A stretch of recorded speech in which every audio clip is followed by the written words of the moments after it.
안녕하세요. 저는 건설산업연구원 부연구위원 이태희입니다. 저는 오늘 정비사업 활성화를 위한 규제 개선 과제에 대해서 말씀드리겠습니다. 정비사업은 각 지자체별로 상황이 좀 다르고 제도가 좀 상이한데요. 저는 오늘 정비사업이 가장 활발하게 추진되고 있는 서울시를 중심으로 말씀을 드리겠습니다. 먼저 정비구역 지정 및 해제 관련 제도 개선 과제입니다. 현황을 한마디로 정의하자면 하기로 했던 곳, 하고 싶은 곳을 못하게 하는 방향으로 현재 정책이 진행이 되고 있는 상황입니다. 2012년에서 19년 사이에 683개 정비사업구역, 여기서는 애정구역 포함인데요. 이 중에서 394개가 해제가 되었습니다. 반면에 신규 정비구역 지정은 매우 제한적인 상황입니다. 해제된 지역의 재지정 또한 매우 어려운 상황입니다. 일부 지역은 법률에서 위임한 범위를 넘어서는 조례에 근거해서 무리하게 해제되기도 하였고, 다수 주민들이 계속 추진을 요구해도 지자체장 직권으로 사업구역이 해제되는 경우도 발생했었습니다. 이 밖에도 서울시의 의도적인 사업 지연으로 해제나 사업 무산 위기에 처해 있는 곳도 다수 존재하고 있는 상황입니다. 반면에 2012년 이래 서울시 신규 정비구역 지정은 83곳에 그치고 있으며, 특히 재개발 사업의 경우 8곳에 그치고 있는 상황입니다. 충분한 계획 없이 정비구역이 해제되면 해당 지역은 급속한 난개발이 진행되는 등 많은 부작용이 발생하게 됩니다. 따라서 저는 다음과 같이 세 가지 제도 개선 사항을 제시하는 바입니다. 첫 번째는 정비구역 해제 요건을 강화하는 것입니다. 정비구역이 크거나 사업성이 낮거나 갈등이 심한 지역의 경우에 현재 도정법에서 부여하고 있는 시간, 즉 단계별 3년이라는 이 시간 내에 사업 추진이 어려울 수 있습니다. 따라서 충분한 시간을 가지고 사업을 추진할 수 있도록 정비구역 해제 요건을 보다 엄격하게 할 필요가 있습니다. 두 번째로는 지자체장이 자의적으로 사업구역을 해제할 수 없도록 일몰제 연장 조건을 법률에 명시하고 요건 만족 시 지자체장이 이를 의무적으로 따르도록 할 필요가 있습니다. 즉, 지금은 재량행위로 되어 있는데요. 이를 기속행위로 변경할 필요가 있습니다.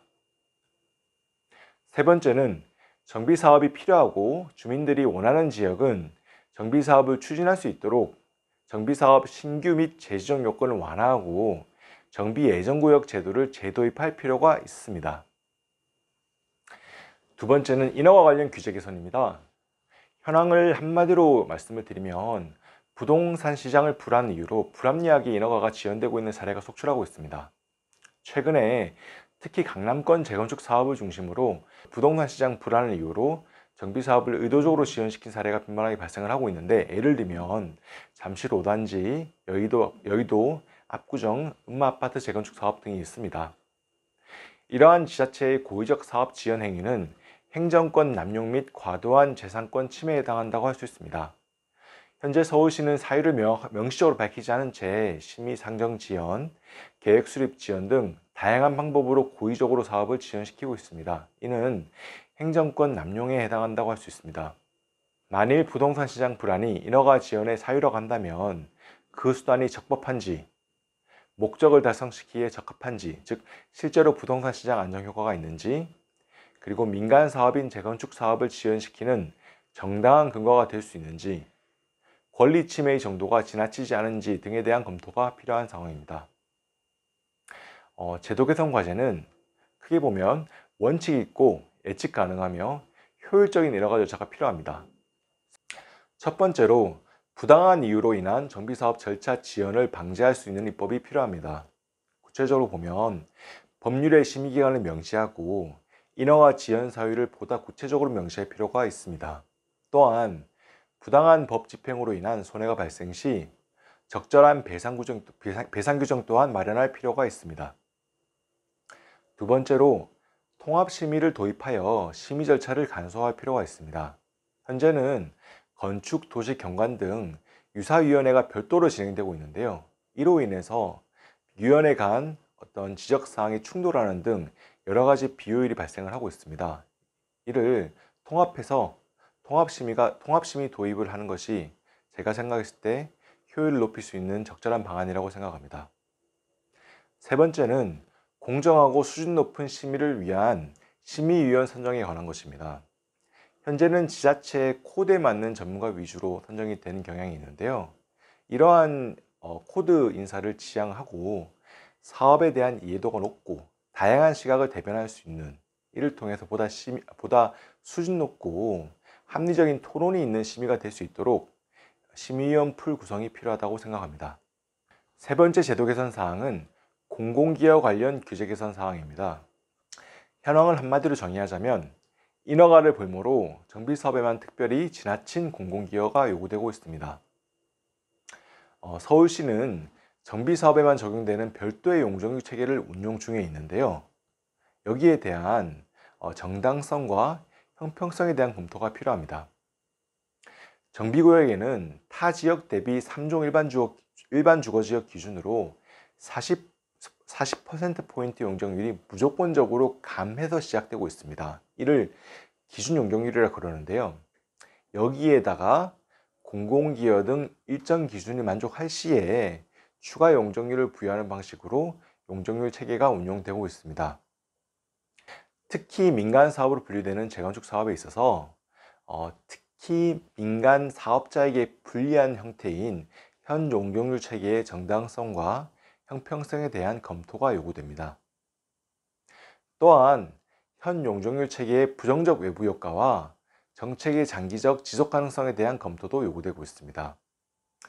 현 용적률 체계 속에서는 용적률이 높은, 그러니까 기존의 용적률이 높은 단지는 어쩔 수 없이 리모델링을 선택할 수밖에 없는 경우가 상당히 많습니다.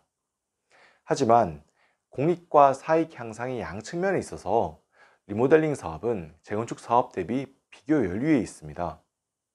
따라서 누구를 위한 리모델링가에 대한 의문이 제기되고 있는 상황입니다.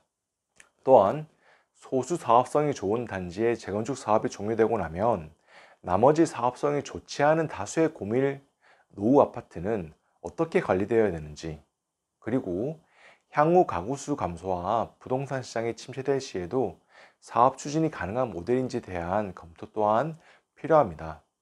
마지막으로 서울시가 임대주택 인수 시 지급하는 인수가격, 즉 표준건축비에 대한 현실화가 필요한 상황입니다.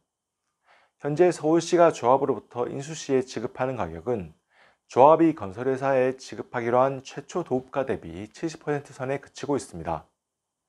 따라서 조합 입장에서는 물론 임대주택을 많이 지으면 많이 지을수록 일반 분양 물량이 줄어들기 때문에 손해이기도 하지만 그와 더불어서 임대주택을 짓는 건설 원가조차도 받지 못하는 상황에 있습니다. 따라서 제도 개선 사항으로는 정당하고 적절한 수준의 공공기여를 통해서 공공과 민간이 윈윈을 추구할 수 있도록 제도 개선을 할 필요가 있습니다. 첫 번째로 용적률 체계 개편이 필요합니다. 이를 통해서 공정한 출발, 그리고 이후에 인센티브를 통한 공공기여를 유도한 방식으로 제도 개선이 필요합니다. 보다 구체적으로 말씀을 드리면 현재 서울시 도시계획 조례에 따라서 부여하고 있는, 예를 들면 3종 일반 주거지역 같은 경우 250%를 부여하고 있는데, 시작은 공정하게 정비사업 또한 동일하게 250%에서 시작을 하되 공공기여 정도에 따라서 추가로 용적률을 부여하는 방식으로 개편해서 민간과 공공이 윈을 할 수 있도록 제도 개선을 할 필요가 있습니다. 두 번째로 표준건축비를 현실화해서 임대주택 공급할 때 조합이 최소한 건설원가 기준으로도 손해를 안 볼 수 있도록 비용 인상 요인을 감안해서 조정할 필요가 있습니다. 이상 정비사업 활성화를 위한 제도 개선 사항 3가지에 대해서 말씀을 드렸습니다. 감사합니다.